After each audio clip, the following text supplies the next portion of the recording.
Hello everyone. जैसे question में आपके पास दिया हुआ है, पहला क्वेश्चन है ये आपका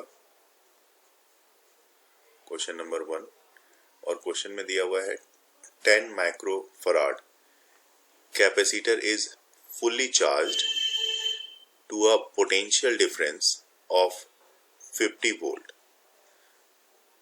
इसको पूरी तरह से चार्ज करने के बाद after removing the source voltage it is connected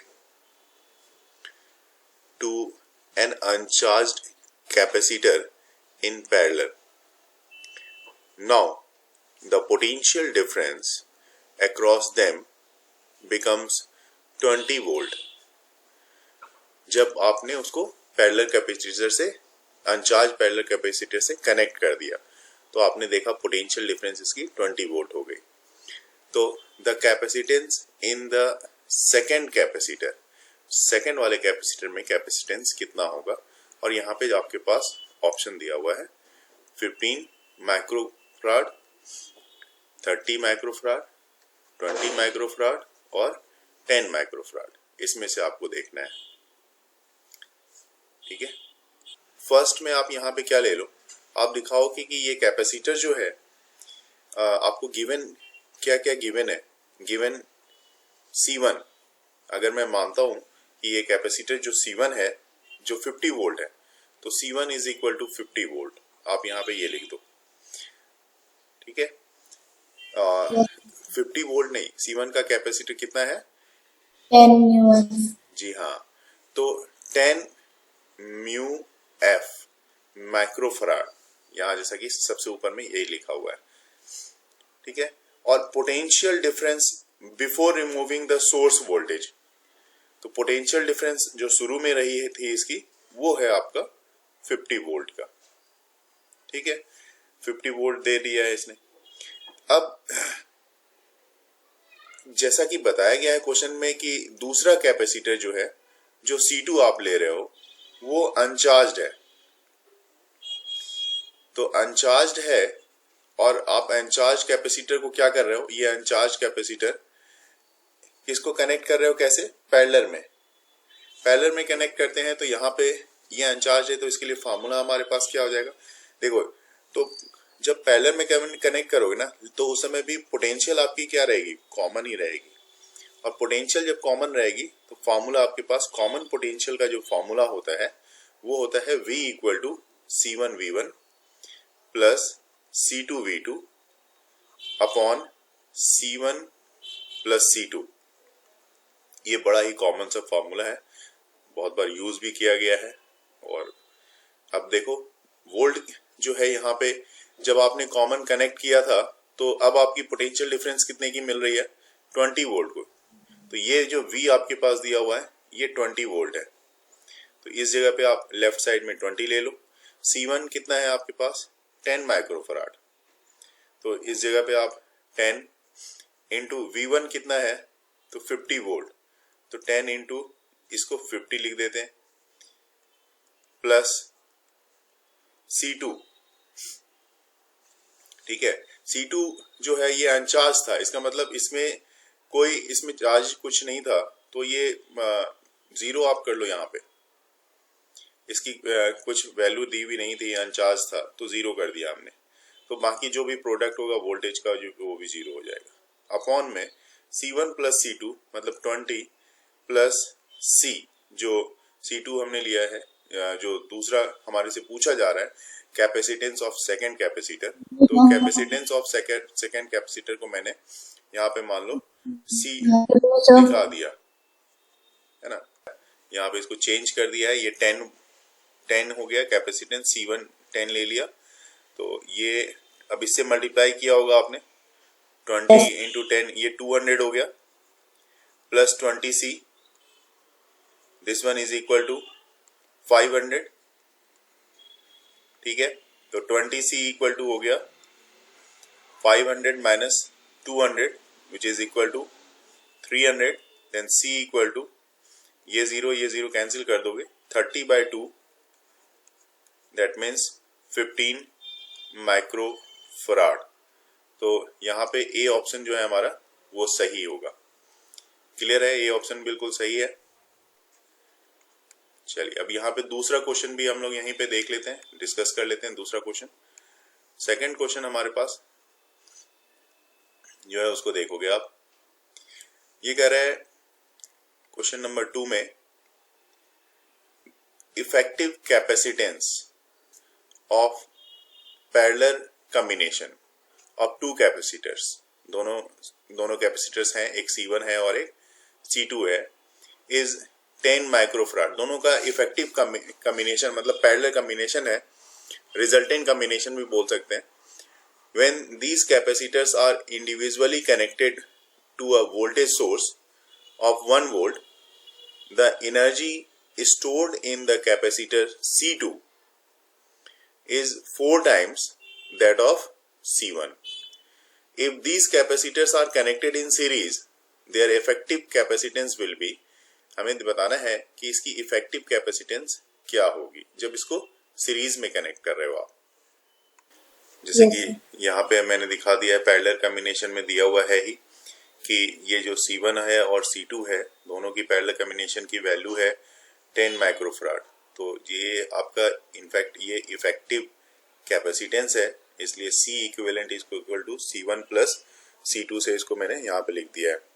लेकिन जब इसको कनेक्ट किया जाता है कितने से, 1 वोल्ट से, है ना, 1 वोल्ट बैटरी से जब कनेक्ट कर दिया जाता है तो आप इसको कैसे देखोगे आप, अब वो भी कैसे कनेक्ट कर रहे हो आप, तो पैरेलल में इस तरह से, ये इस तरह से आपने ये पैरेलल में ले लिया और देखो डायग्राम कैसा बनेगा इसका, इस तरह से दोनों तरफ से आपने इस तरह से कनेक्ट करके और 1 वोल्ट की बैटरी इसके साथ आपने कनेक्ट कर दिया।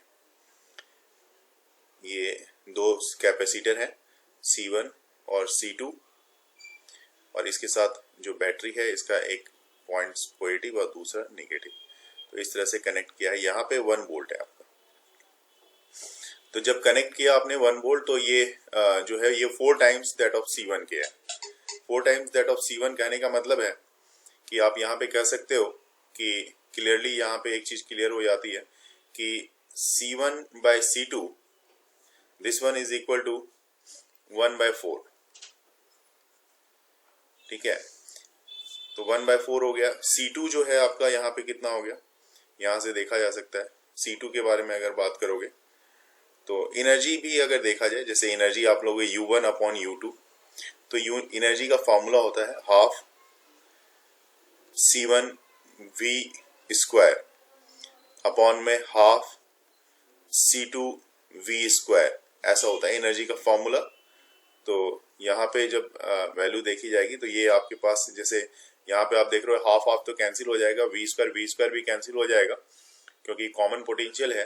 तो C1 by C2 जो है इस तरह से यहाँ पे ये 1/4 आपके पास एनर्जी के रेशियो के फॉर्म में भी देख सकते हैं। तो जो C2 है आपका, C2 आपके पास दिया हुआ है क्या? No, sir. तो 4 times ये कितना आएगा, 8 माइक्रोफराड आया था। Yes, sir. और C1 कितना है आपका, 2 microfarad. 2 माइक्रोफराड, है ना। क्योंकि आप Yes. यहाँ पे आप देख सकते हो, इसका मतलब चूंकि ये दोनों का कॉम्बिनेशन क्या है, 10 बन रहा है और दोनों की रेशियो क्या बन रही है, 1/4 की बन रही है ना। और अगर ये दोनों कनेक्टेड है सीरीज में तो सीरीज का इक्विवेलेंट मतलब C इक्विवेलेंट आपको देखना पड़ेगा। तो C इक्विवेलेंट जो आप निकालोगे सीरीज के लिए तो ये होता है C1 into C2 upon C1 plus C2।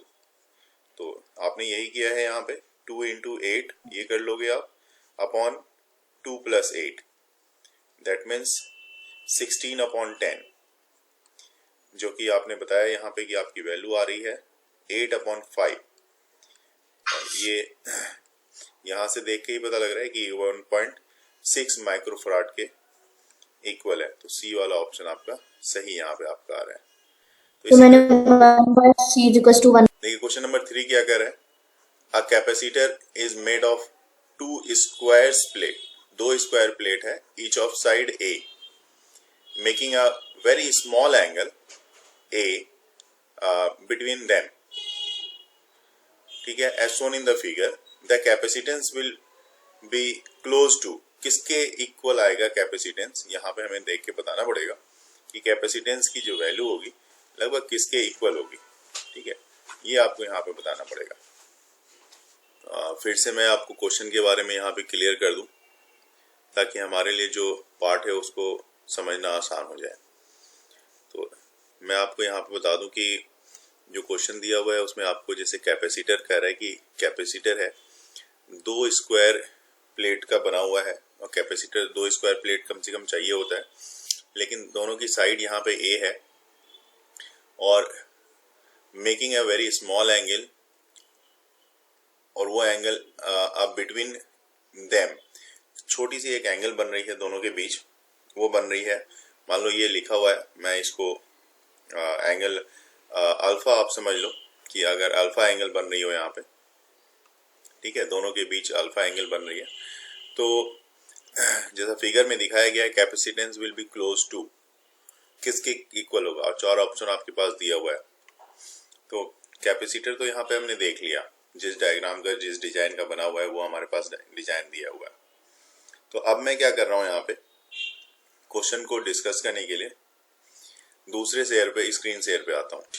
Capacitor, ये 2 कैपेसिटर है, तो इसके बीच का गैप भी आपको दिया हुआ है, वो गैप है डी, स्मॉल डी, दोनों प्लेट के बीच का गैप डी है, और कैपेसिटर की जो लेंथ है वो आपकी ए है, प्लेट की जो लेंथ है वो ए है।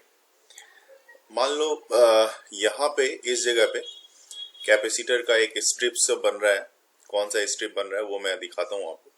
ये सबसे पहले ये इस जगह पे कैपेसिटर क्या कर रहा है, एक एंगल बना रहा है, देखेंगे ध्यान से, कैपेसिटर क्या कर रहा है, इसके साथ एक एंगल बना रहा है, ये एंगल है आपका अल्फा, ठीक है।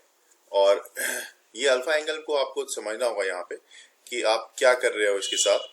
तो एक छोटा सा, ये कितने डिस्टेंस पे, मतलब ये डिस्टेंस अगर मैं ले लूं यहाँ से कि x डिस्टेंस पे, इस जगह से इसके कैपेसिटर के स्टार्टिंग पॉइंट से x डिस्टेंस पे एक छोटा सा सरफेस हमने कंसीडर कर लिया। इस तरह से हमने एक छोटा सा सरफेस ऐसा दिखा दिया डॉटेड से कि ये एक छोटा सा सरफेस मैंने ले लिया। ये स्ट्रिप्स है, इनफैक्ट ये क्या है हमारा, एक स्ट्रिप्स है। यहाँ पे मैं इसके बारे में लिख भी देता हूं कि कंसीडर एन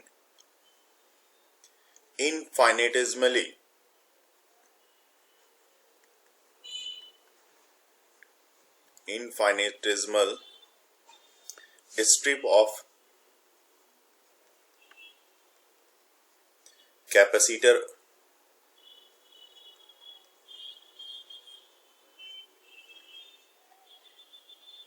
of thickness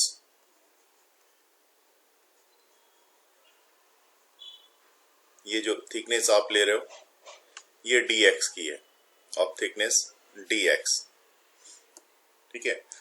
वो थिकनेस जो यहाँ पे मैं आपको दिखाना चाह रहा हूँ कि ये जो थिकनेस है स्ट्रिप्स की, ये मतलब ये जो यहाँ से यहाँ तक की थिकनेस है, ये है आपकी dx की, ये थिकनेस स्ट्रिप्स की थिकनेस है dx की, जो x डिस्टेंस पे है, dx at a distance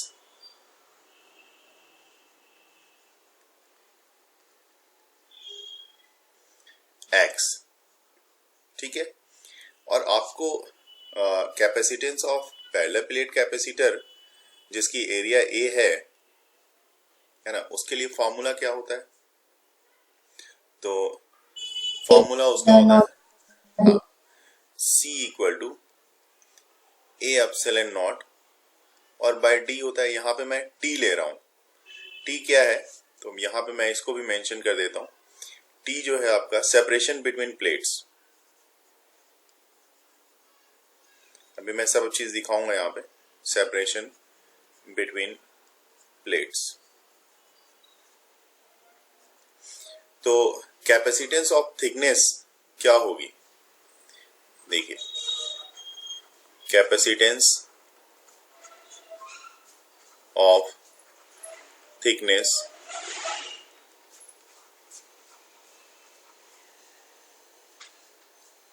dx will be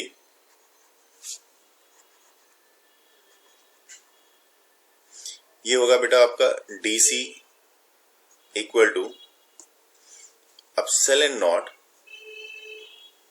A dx upon D plus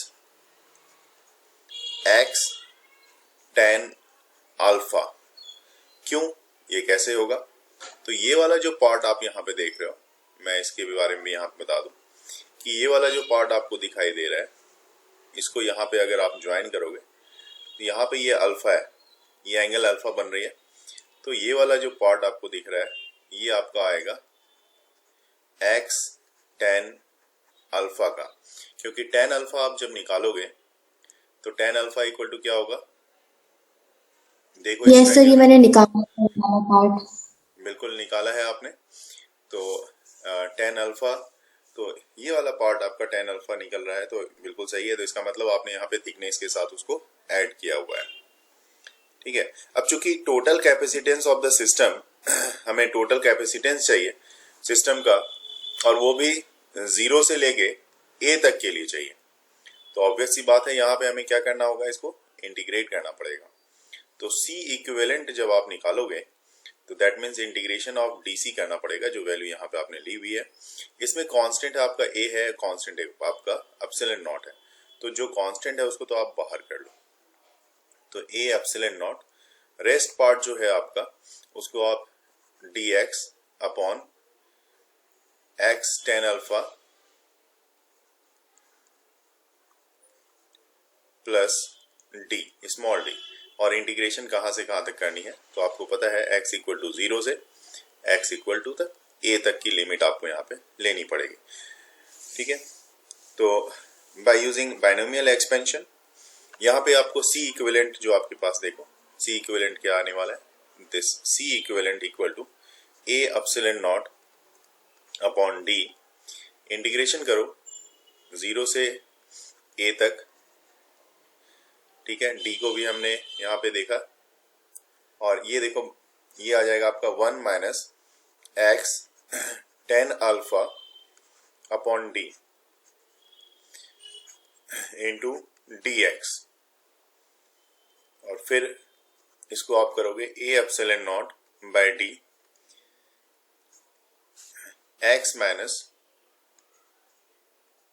जो मैथ के बच्चे हैं उनके लिए तो बड़ा आसान हो जाता है, क्योंकि यहाँ पे एक्सपोनेंशियल वगैरह जो है वो बाकी सबके समझ में नहीं आ पाएगा। तो उसको समझने के लिए पूरा अच्छी तरह से सब चीज को अच्छे से स्टडी करना जरूरी हो जाता है।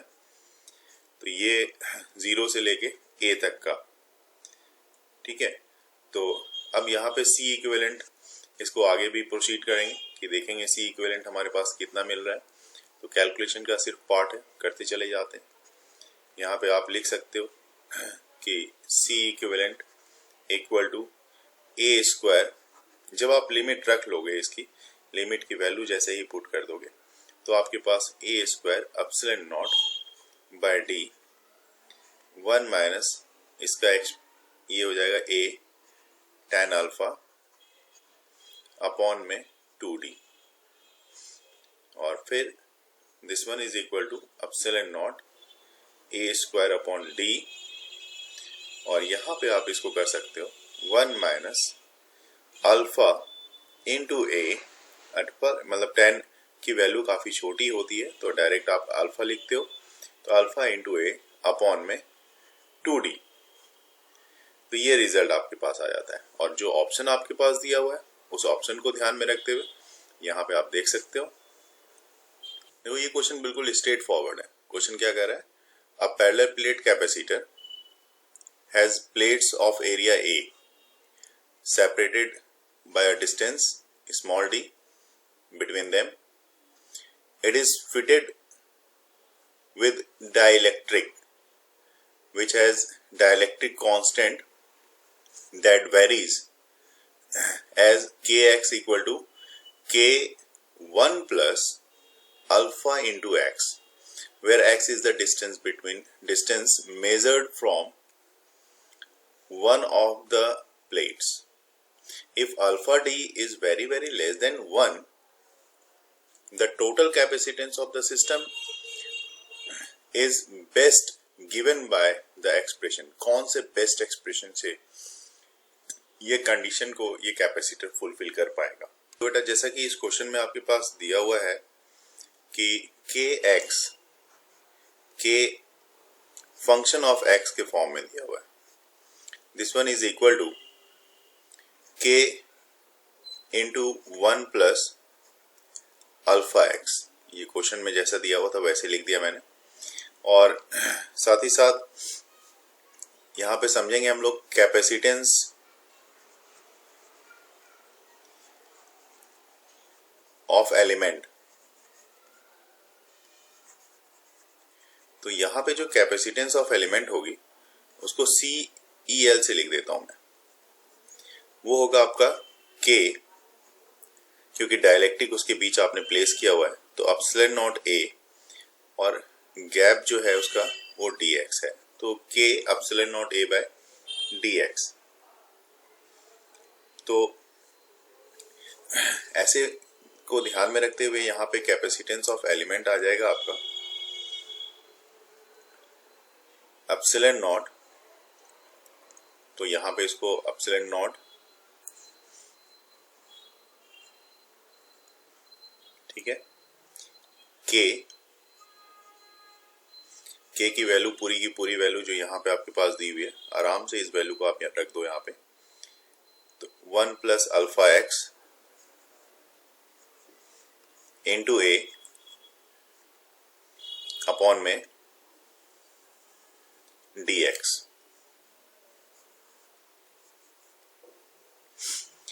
अब चूंकि हमें यहाँ पे किसको देखना है तो इंटीग्रेट इसमें भी करना पड़ेगा आपको। तो इंटीग्रेशन आप करोगे कुछ इस तरह से, यहाँ पे थोड़ा डिफरेंट है। ये इंटीग्रेशन होगा 1 अपॉन सी करके। That means 1 upon C capacitor का एलिमेंट का आप इंटीग्रेशन कर रहे हो।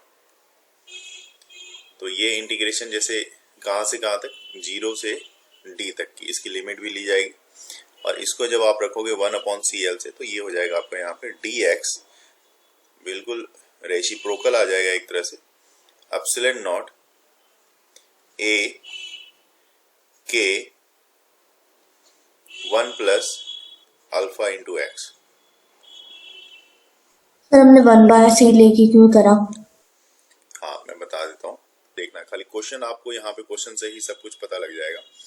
जैसे आपने क्या किया यहाँ पे कि a parallel plate capacitor has plate area A separated by distance D between them, it is filled with dielectric. Dielectric constant यहाँ पे आपके पास दिया हुआ था K, जो भी वेरिएबल है, where x is the distance measured from one of the plates. वो डायग्राम में हमने देख लिया।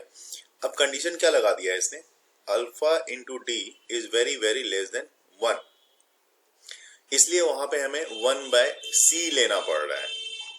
अल्फा डी जो है बहुत कम जब हो जाता है 1 से, तो उसको आप 1/c लेके फिर इंटीग्रेट करोगे तब वो पूरी वैल्यू देगा, क्योंकि फिर बात वही हो जाती है जो कि बायनोमियल एक्सप्रेशन का आपने वहां पे किया है।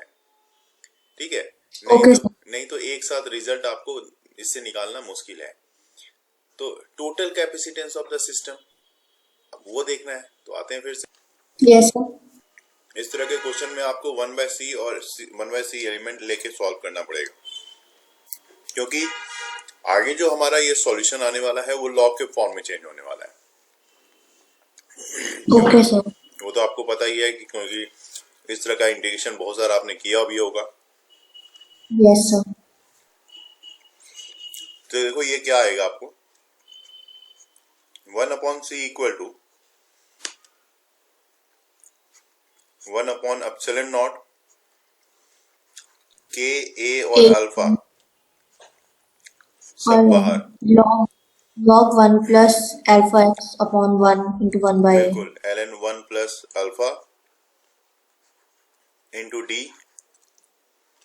ठीक है, और ये वही कंडीशन है जिसके बारे में अभी मैंने बात किया कि alpha d is very very less than 1, right. Yes sir. तो यहां से आपके पास अब क्या आएगा, 1/एप्सिलॉन नॉट के ए अल्फा, ये तो हमेशा की तरह आप लेते चले जाओ, के ए इंटू अल्फा।